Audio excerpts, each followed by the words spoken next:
Hi, I'm Matt Danzico for Discovery News. Have you ever wondered how far your food travels before it winds up on your plate? Well, if you live in one of the world's larger cities, your fresh vegetables or even pork may no longer come from a few states away, but may soon come from the 30-story building down the block. This is Columbia University professor Dixon Despommier.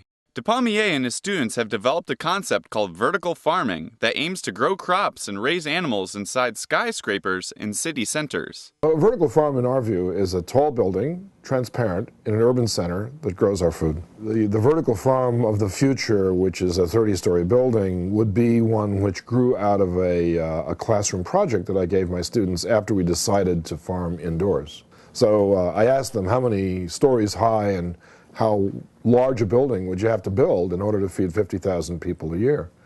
And they came back to me and said, it's 30 stories high, and it's a full city block, which is 5 acres of land. Through hydroponics, a solution-based method of growing crops without soil, and by decreasing the distance between producer and consumer, Despommier believes vertical farming could significantly reduce our dependence on fossil fuels. He feels this would then, in turn, reduce food costs and lessen pollution. 1/5 of all the fossil fuels used in the United States is used for agriculture, either to plow the fields, to harvest the crops, to store the crops, to refrigerate them, or to ship them, or to process them further for value-added things like high fructose corn syrup, etc.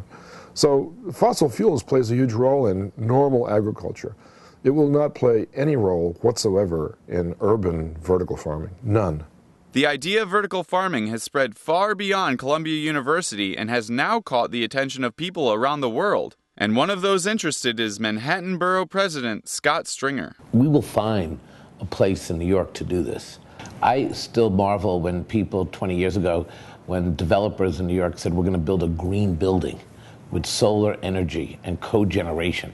And there were people who looked at some of these folks and thought they were crazy. But if you really think about what we're dealing with, just like 20 years ago when we talked about green buildings, we now have to talk and bring the green movement into our food supply. Despite how feasible and environmentally friendly vertical farms could be, some producers and consumers are a bit skeptical. Growing things in a skyscraper is just totally unnatural, and I just can't imagine anyone being interested in trying it or doing it or having it succeed or buying the produce from the people.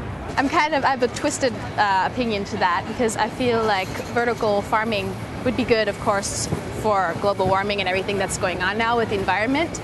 But on the other hand, fresh grown crops out of soil, yeah, I don't know. I would prefer eating from the farmer's market still, even if they'd have this vertical grown farm. It just doesn't sound appealing to me, really.